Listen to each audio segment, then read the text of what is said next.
Once upon a time, deep within an enchanted forest, nestled between whispering trees and sparkling streams, stood a tiny cottage.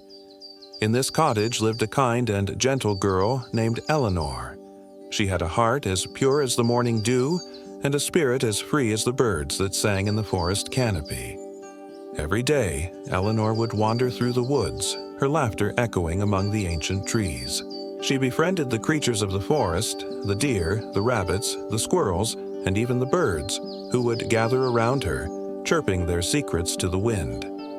One evening, as the sun began its descent and the forest grew quiet, Elinor sat on a moss-covered stone listening to the birds.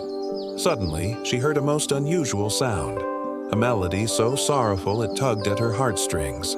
Curiosity and concern filled her, and she rose to follow the mournful tune. As she walked deeper into the woods, the song grew clearer, and she soon came across a small clearing. And in the center of the clearing sat a little bird. It was unlike any bird Elinor had seen before. Its feathers shimmered like polished silver in the fading light, and its eyes were as dark and deep as the starless night. The bird was a sparrow, yet not just any sparrow, for it possessed an otherworldly charm that set it apart from all the rest.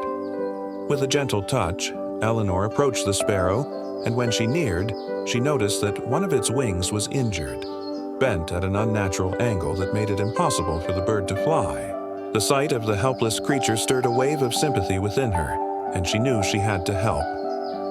"Oh, kind girl," the sparrow rasped, its voice weak and weary.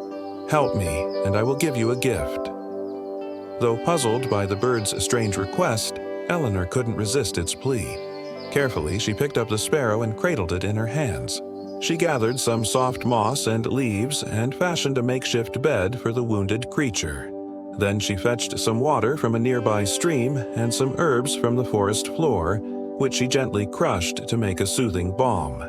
She applied the balm to the sparrow's injured wing and sang softly to calm its frightened heart.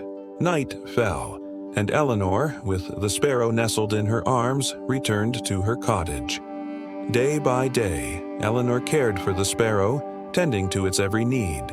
She talked to it, sang to it, and read to it from her favorite books.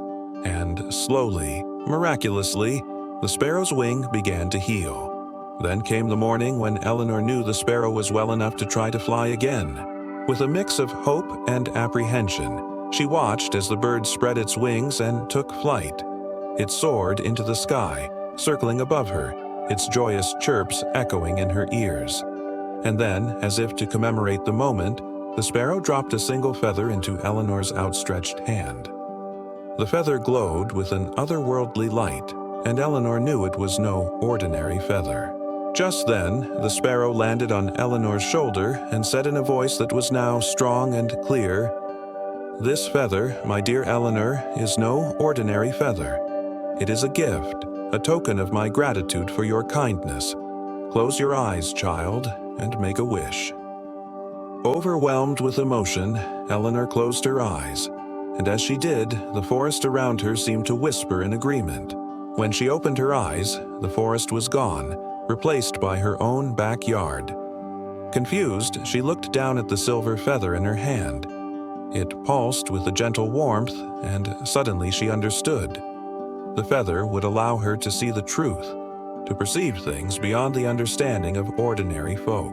Elinor stepped out of her cottage, and from that day forward, she roamed the world, forever changed by her encounter with the mystical silver sparrow. And they all lived happily ever after.